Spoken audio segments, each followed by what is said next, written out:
Hi, welcome to Better Utah Broadcast. My name is Katie Matheson. I'm the Communications Director here at Alliance for a Better Utah. And today we have a very special live broadcast where we're live online and we're also live. We have a small live audience here at Impact Hub, downtown Salt Lake City. Thank you for being here. We have a special guest today, Jessica Roadman from Crossroads Urban Center. Hi. Hi, thanks for having me. Yeah, of course. And then we have Lauren Simpson, who is our policy fellow at Alliance for Better Utah.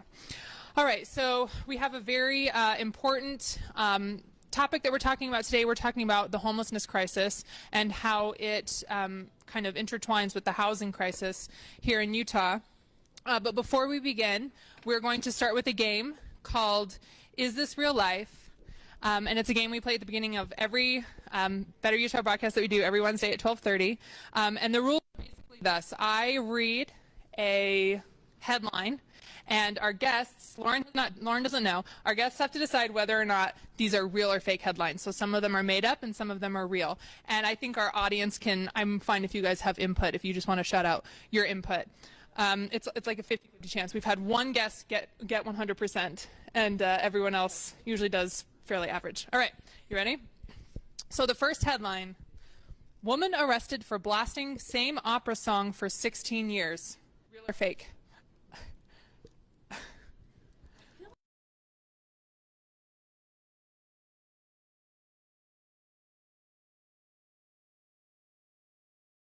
For like playing the same song too often. I'll say true. Sure. I'll go with Lauren on this one. True. Real life. Audience, do you have any feelings about it? Fake. Robin says fake. All right, it's true. Wow. A woman in Slovakia started playing opera at a loud volume to drown down the sound of a neighbor's barking dog and then just kept doing it for 16 years, like you do. All right, next one. Man arrested in Georgia after attacking an ice cream truck that wouldn't serve his favorite flavor of ice cream. Real or fake? I feel like this could really happen, but just statistics-wise, I'm going to go fake. What do you think? I also think fake. Audience, anything? True? It's fake. Well done. I mean, it could be true, but nobody covered it. All right. Next one. Nope, those aren't mailboxes. Paris rolls out sidewalk urinals. Real or fake?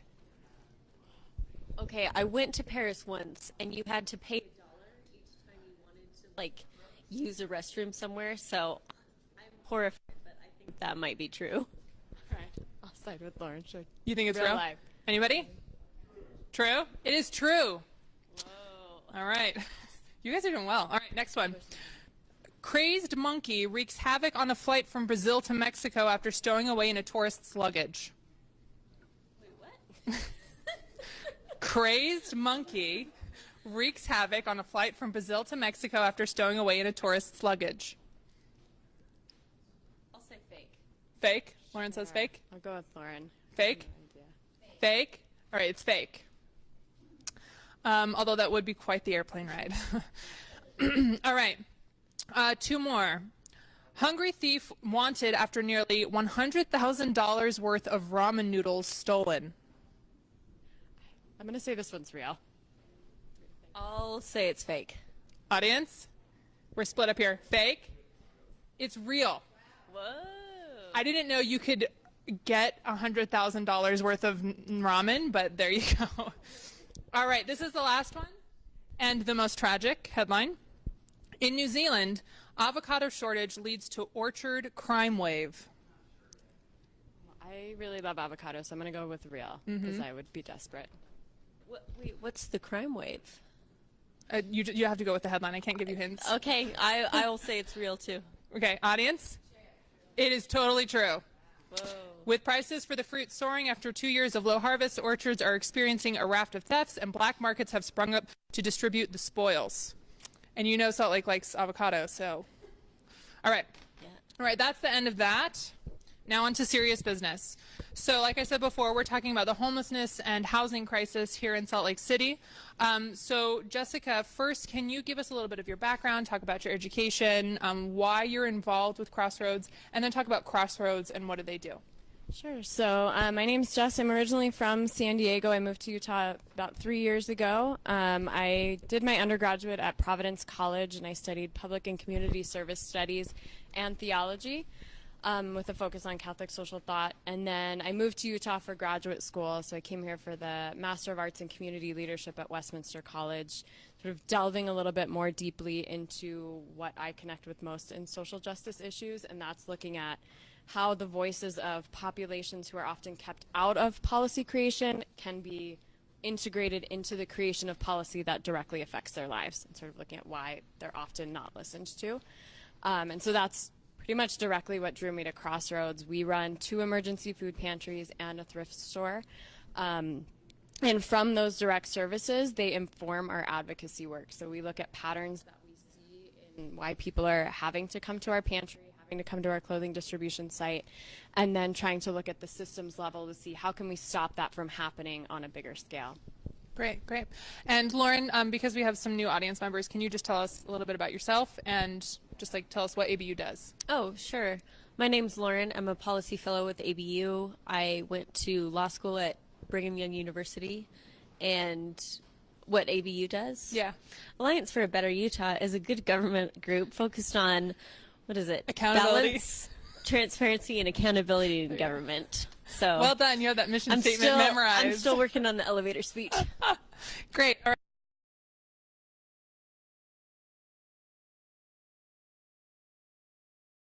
right.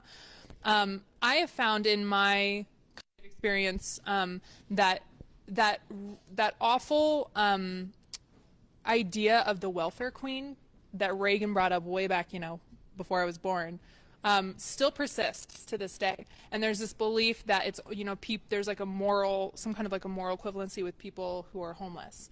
And so I would like for us to address who exactly is experiencing homelessness in Utah, and what are some contributing factors to homelessness in Utah? Absolutely. So there's a couple different ways that they count. The number of homeless folks are counted, one of which is a point in time count, and that's done in January. It's a pretty challenging way to count any sort of people. If you try to count people in a room as they're walking around, it's hard, let alone in the entire country. So at the last point in time count, found I think just around between 2,700 and 2,800 homeless folks. But what doesn't get talked about very often is that that's a really kind of misleading snapshot. There are many, many people who come through the shelter system that are only there for a week, a month, or 6 months. Well over 50% of people who are in the shelters are there for just a brief period of time. And the reason they've ended up there is because they've lost their housing, which sounds intuitive, but I think we think about all of these other factors first before we think about what it means to actually lose your housing because you can't afford it. And when we start to look at the factors that contribute to that, often it's incomes are not going up as quickly as the cost of housing is. We know our population in Utah is increasing. Both our birth rate is very high. We also we're becoming a more popular state, and so people are coming here. Land is being developed in ways that what's left is very highly valued. So that creates a market where we have a very slim vacancy rate, and the apartments and rental spaces that are available are at the very high of the end of the economic spectrum. And so working at lower wages, it's really very difficult to be comfortably paying rent or a mortgage every month. Right. So I want to get into the stats that we saw in the video. So audience, if you're watching at home, we just watched a video, a short 1-minute video that Crossroads Urban Center put together, and we co-hosted a launch preview for that video.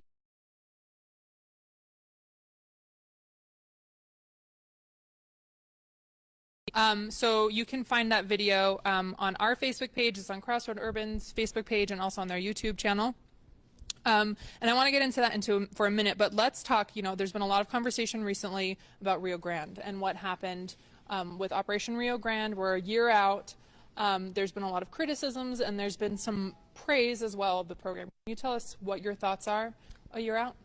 So what we've found with the fallout, mostly turning to our direct services as the source of this information, what we've seen from people coming in and from some of our community organizing groups is that what happened with Rio Grande is though that part of the city was sort of cleaned up, we cleaned people out of it, the people who were living there, especially in this warm weather, are on the streets in different parts of the city. So they've just sort of dispersed.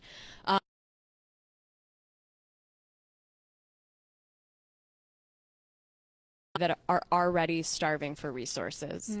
So we have a community organizing group in the Poplar Grove neighborhood, and that neighborhood doesn't have homeless services particularly situated there. Most of them are in this downtown area, and yet they've seen a huge influx of homeless folks coming into that area. Okay. So that's a significant challenge that's coming out of the Operation Rio Grande, and we're looking towards the new shelter system. And I don't know if we're going to talk about that. Yeah, let's talk. Let's talk about next year, July 2019. What happens? So the Road Home Shelter downtown is our main shelter in Salt Lake City. That has a maximum capacity of 1,100 beds. Most of those, if not all of them, are full in the winter months. And in July of 2019, those doors will be shut, and 3 new shelter sites will be opened, homeless resource centers, scattered throughout the city. So it's a scattered model. And at this time, they're slated to have a total of 700 beds, which means we're looking at losing about a capacity of 400 beds. And that's one of the reasons we launched this campaign, is to start conversation around what happens. How do we make sure those 400 people don't fall into a gap when they don't have another option to turn to because of the housing crisis? Right. Okay. So let's get into the statistics that you saw in the video.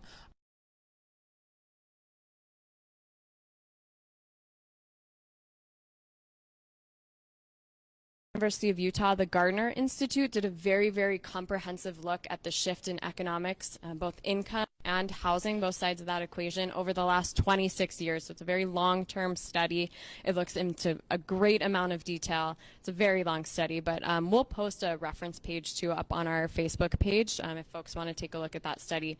But that is really where we got most of our information from out of the U. So I just want to read some of these statistics, which it's so funny. You guys were saying, nobody really, these statistics are boring, but I think that these are really powerful stats. And I imagine that most of our audience, both at home and here, can feel these stats. These are not going to be a surprise, right?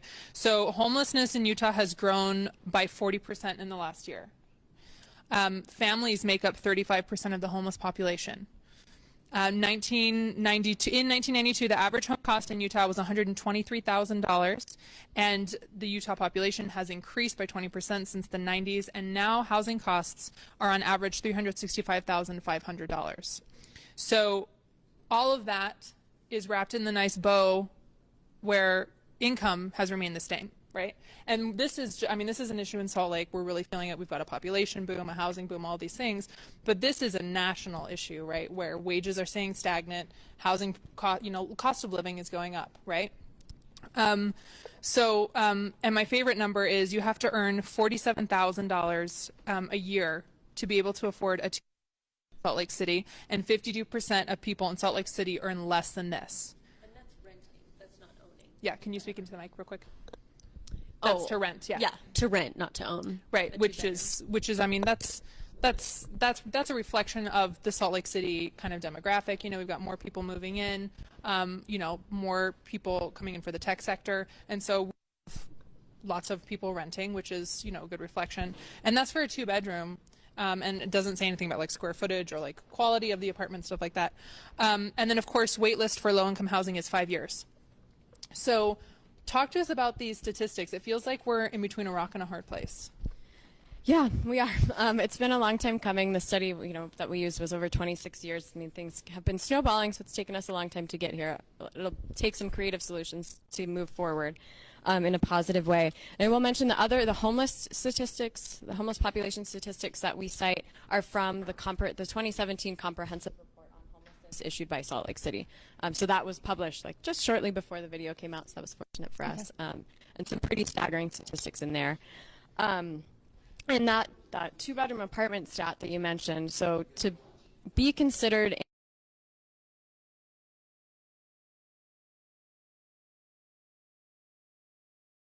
spending 30% of your income on the rent. But what I will mention is in that study, and what the video doesn't go into as much, is that the burden of the housing crisis falls disproportionately on people in poverty. So if you make under the median income in Utah, which is around $62,000 in Salt Lake City, you have I believe it's a 1 in 5 chance of paying 50% or more of your income on rent. If you make over the median income, you have a 1 in 130 chance. Wow. And so even these stats around affordability are a little misleading because it kind of creates this vision that if you just make that much money, that's how you can afford a place. Things aren't distributed evenly across incomes. So Yeah. Okay. So with that picture kind of in mind, we had this great event on Thursday where community members came, and there were a lot of people there who were incredibly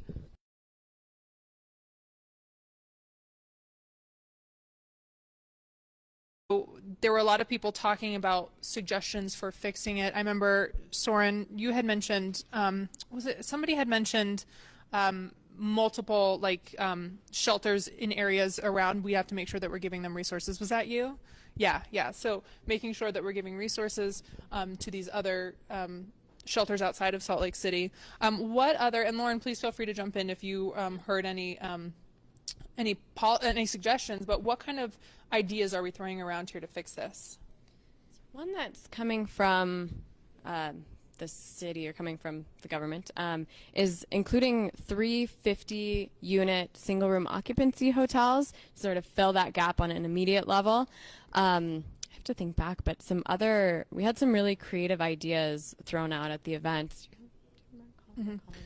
I mean, we can keep talking about it. We need to fix it now. I mean, that'd be great. But yeah, sort of looking at the interplay between how we reconceptualize the role of government, the private sector, and nonprofits, and how we make those work together in a different way to solve this crisis, because it's really going to take all of us. Mm-hmm. Yeah. All right. So we have kind of an immediate crisis, a secondary issue, and then long-term crisis and how to fix that. So the immediate crisis is the closing of the road home in 2019, and we don't have enough beds. Right.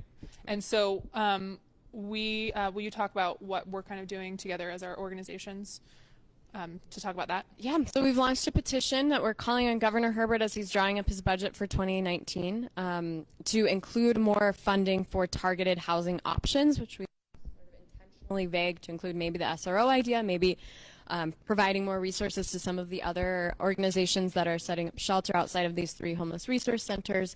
And so you can find that petition on our website, on Alliance's web. Is it on our website? You can find it on speakuputah.org. Speak Up. Yeah, so that's our main call. We also are having a poverty summit on Saturday the 25th from 9 to 1 at First United Methodist Church, and we're asking folks to come join us. We're going to have policymakers there to talk about this immediate issue and sort of brainstorm some ideas and see what they're doing at the city and state level. Okay, great. So then a secondary issue was one that I hadn't really considered, and you guys brought up to us when we met, was that we have the name of the board. There's the board who's overseeing the housing. Shelter the Homeless. Shelter the Homeless. That okay. oversees the road home?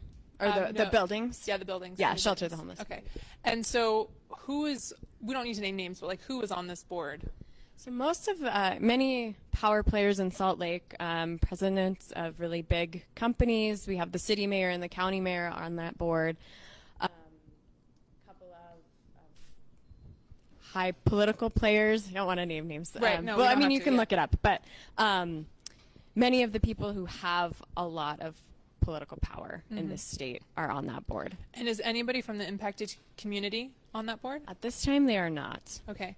So I would say probably a secondary thing that we start looking towards is the fact that impacted communities need to be involved when they nothing about us without us, right?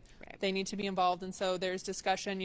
People are throwing ideas about ways in which we can make sure that the impacted community is involved. Lived experiences, I would say, and Lauren, I'm sure you agree, lived experiences are very important for people who are making decisions on other people's lives. Like having that lived experience, it changes the way that you look at an issue, right? And then long-term crisis solution. How do we fix this so that in 50 years and 20 years even, our kids and our future generations are, the situation maybe not has resolved, but we've addressed it the best way that we can? So, Did you have something to say? Oh, yeah. I would just add to that. So I think now is the perfect time to be really investing intensely in affordable housing issues. So in 2015, the population was 3 million. We're slightly over 3 million now.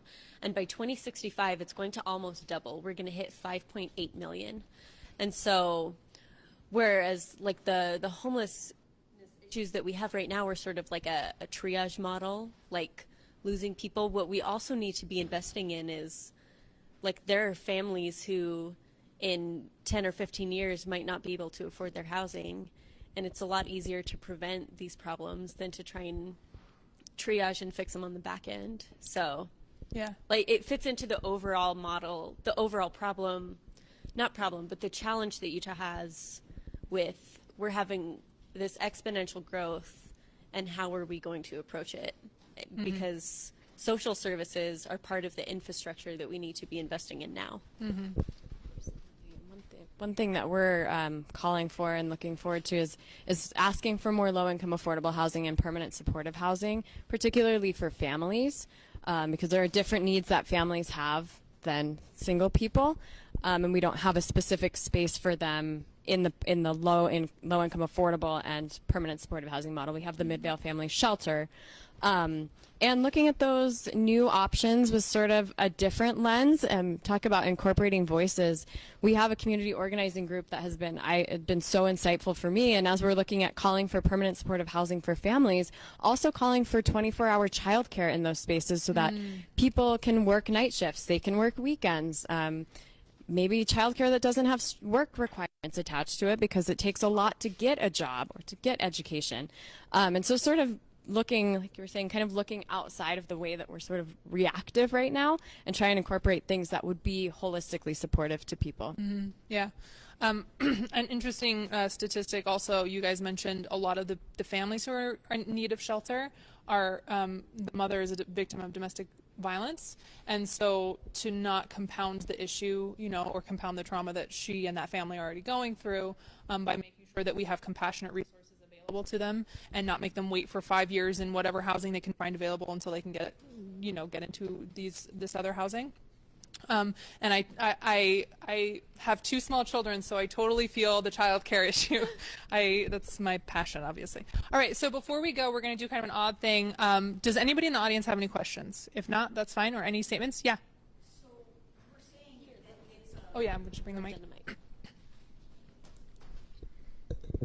you were saying that it's a 1 in 5 for underneath a certain income, and then 1 in 120 something for a higher income. Can you explain a little bit more about how that works? I didn't understand. So when we look at affordable housing, we consider 30% of your income going to rent is affordable. Once you reach 50% of your income going to rent, you're at a very high risk category, because if any sort of unexpected expense comes up, you're very quickly and easily going to lose your housing. And if you make under the 62,000, I didn't read like the quantitative study that they did to get to this conclusion, but it's in the Gardner report. If you make under 62,000, of the people who make under 62,000, 1 in 5 are spending 50% of their rent on income. Of people who make over 62,000, only 1 in 130 are paying 50% of their rent, their income to rent. I always invert those words, income to rent. So Thank you, I appreciate it. More clear? No problem. Thanks for asking. Lauren's like she's doing the background shuffle. Thank you for the work you do. The question I had is, how do you work through this internal narrative that the public has on social services, including like housing, with especially like there's this entitled generation coming up. I put up air quotes for the Facebook Live. So how do you work through that internal narrative and trying to bring about social change? Referring to sort of like breaking stereotypes and how to get people engaged. I think the silver lining to a problem that's so widespread is that lots of people feel it. So even many people who maybe aren't at high risk of losing their housing sometimes feel like they're paying a lot of money for rent. I certainly do, and I don't count myself in a high-risk population or high risk at losing my housing. And so I think it's starting, the narrative as it gets bigger is starting to resonate with more and more people.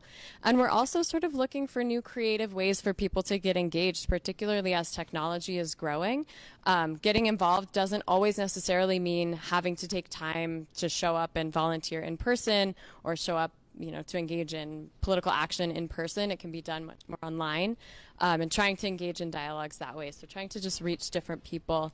And in terms of breaking down sort of misconceptions or conceptions, just trying to get people out to talk to one another. We have this idea of maybe doing some story circles for folks to come together of a wide variety of backgrounds to just talk to one another and share stories. I'll tell you, like I mentioned, that community organizing group that we have, we work with a group of moms who are in permanent supportive housing, and just my experience working with them has given me insights to things that I would have never ever thought of, like the inability to access the internet. There are still places in this city where the internet is not accessible, and the amount of barrier that creates to people. And I think the more and more we engage with one another, the more we're going to see we have things in common and how much we each have to learn about one another. I'd like to add to that. I think that also plays into nothing about us without us, making sure that people who are impacted are telling their stories. That's a part of the storytelling aspect. And then people who are experiencing a pinch on their wallet are seeing themselves in the people who are speaking, right? And so connecting, the human connection, I mean, they say, in terms of politics, canvassing is the #1 way to get people to, to get out the vote and to do all that kind of stuff. And it's kind of like an in-person conversation every single time. Like I sit and talk with my neighbor, our kids are playing, and I say, oh man, rent's gone up $40 this month, and they say, oh yeah, and then you say, can you imagine, like I have one incident and like my kid goes to the hospital and I have insurance, but my insurance premium is still however high. Can you, like, I don't know what I would do. And then it starts to get other people reflecting. I mean, people just have to have these conversations. We're, it's kind of a trope at this point, but, we're taught, don't talk about religion, don't talk about politics at the dinner table. And I'm a huge advocate of totally talking about politics at the dinner table. Even when you disagree, of course, there has to be ground rules. We disagree and that's okay, but we still have this conversation, because then you start to see the humanity in the person that you consider other, right? And so that would be my response. Did you have something to say? And I think part of that too, because it's easier to have conversations with people who are already in your social circle. Mm-hmm. I heard a talk from Brian Stevenson last year. He runs the Equal Justice Initiative, which is a lot of like criminal justice reform, and he's super amazing. But he talked about like getting proximate to people, like going outside, finding ways to get outside your social circle.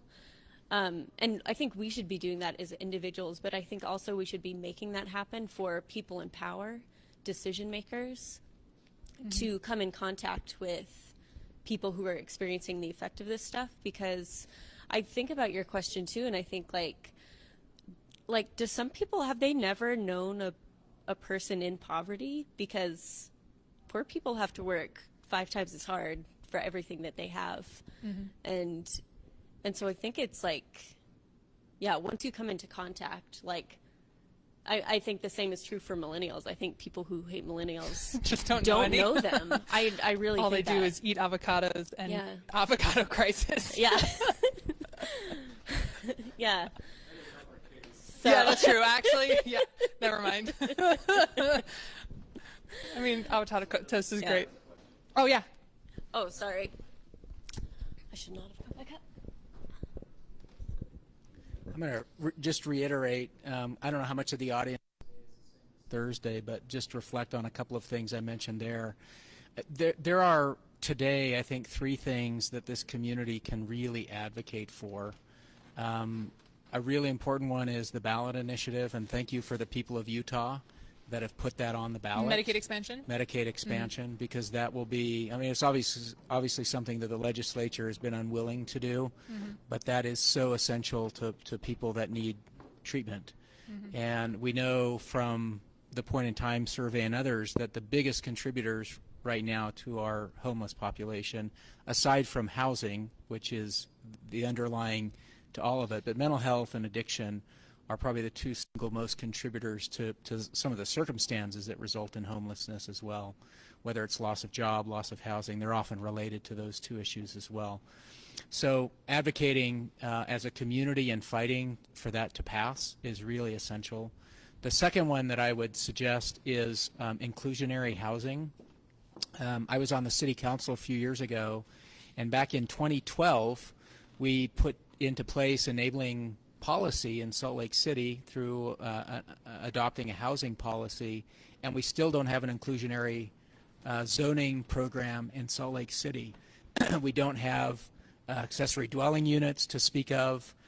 We have no inclusionary zoning for, you look at all the numbers of housing units that are being built today. I mean, literally thousands of them every year. So we're providing housing. We're just not the part of the population that most needs it. Right. And that's something that should have been done years ago, and we need to continue to fight for that. Speaking of the Poverty Summit, I spoke at the Poverty Summit back in maybe 2009 or 2010 on this very issue, and lobbied for an inclusionary policy, which we adopted in 2012 as a city council, and yet we still don't have an inclusionary zoning ordinance in Salt Lake City. Park City, I think, is the only city in Utah that has one, and it's something that should be really a local initiative in every single community, because every community needs affordable housing. The housing crisis is all Lake City. Can you, just for people who don't understand, you have to get into the semantics of it, but inclusionary housing, can you just describe it? Inclusionary zoning, basically, there's several approaches to it, but it's basically anytime a housing project of significant size is developed, a certain number of units are included in that project that meet thresholds for affordable, particularly low-income housing. So those kinds of housing with any kind of substantial housing development going on in a community. Great. And there's ways you can approach it. You can make an incentive program, which is probably the more common one, or you can make it a requirement, or hybrids of those. But regardless, it's something that's really necessary. The third one that I would advocate for, which was mentioned briefly earlier, is that we do need shelter facilities, emergency facilities, in probably every county in the state. Every county in Utah has a homeless population. They're congregated in Salt Lake because that's where the only facilities of significance are located. But Davis County, Utah County, Tooele County, Weber County, Ogden, Cache Valley, Washington County, I mean, you name it, Iron County, everywhere in the state needs emergency facilities, homeless shelters. They don't have to be large. I've long advocated even the ones I think we're constructing now in Salt Lake and South Salt Lake are bigger than they need to be.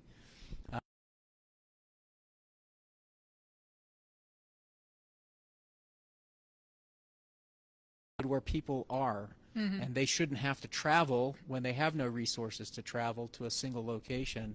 And I would say the facilities that we're building now are still more or less in a single location. They're within about 3 miles of each other, and that's not meeting the need of an entire state where we've got needs. So that's something we can advocate for today. I think a lot of people see that when these new shelters are built, that the work is done. We know they'll be at capacity the day they're opened. Even with new treatment beds and other facilities coming online, they will be at capacity when they're opened. And we're not done, and we shouldn't be advocating for more facilities in Salt Lake City. We should be advocating them for every other significant community of size in Utah where those needs exist. Especially Washington County, right? Because Salt Lake County and I think Washington County are the two fastest growing populations, so that makes a lot of sense. Thank you. Anybody else?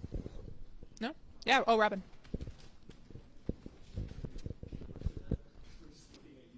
Are we making really nice faces as they're talking? Do we look interested? Okay, so don't do it. Don't pick your nose. Sorry, Robin, go ahead. If you address this, then I'm going to... I was curious to know with the growth of the valley right now, what are the maybe initial, statistics in terms of how that growth is and other issues associated with it? I'd be curious because, I mean, you just look downtown or you look at websites like Downtown Right.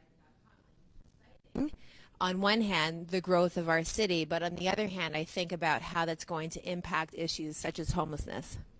Yeah, there was an interesting report. I think it also came out of the Gardner Institute that is a long-term looking. I think it looks forward to 2065 and how all of the different segments of the population are shifting and will change. Unless we get more affordable housing on board, I don't see how homelessness could be separate from that. I think the number of homeless folks will continue growing, and it will just become more and more obvious. And one of the striking statistics that I didn't really is that the fastest growing segment of homeless folks are families. So these are children living on the street and having to turn to the shelter system. And as our population continues to grow, that will also continue to grow. Another interesting thing to look at as population grows and things shift in terms of where people are most interested in living. Sort of we had this push to the suburbs for a while. Now people are sort of looking back to the urban centers as places that they want to live, and the effect on gentrification, or the gentrification that comes with that, and looking at it's an interesting indicator of growth when you look at cost of housing in particular areas, because many of the places that people who are in marginalized groups could afford before are now being rented. Who think this is a great deal, and those people are being pushed out further and further. So making sure that we continue our support and allocation of resources to folks as things are moving around, and just sort of keeping that. I don't have an answer for it, but yeah, as demographics change, watching to make sure we're not pushing more people to the fringes. Great question. All right, everybody, thank you so much for joining us. Again, we're with Alliance for a Better Utah. We're our office is just right over here, and of course, Jessica from Crossroads Urban Center. We'll be available afterwards if anybody wants to chat, but I want to say goodbye to our audience at home. You can find us, obviously, on Facebook at Better Utah and on Instagram and Twitter at Better Utah. And Jessica, where can we find Crossroads? So our website is crossroadsurbancenter.org, or on Facebook as Crossroads Urban Center, or minimally on Instagram as also Crossroads Urban Center.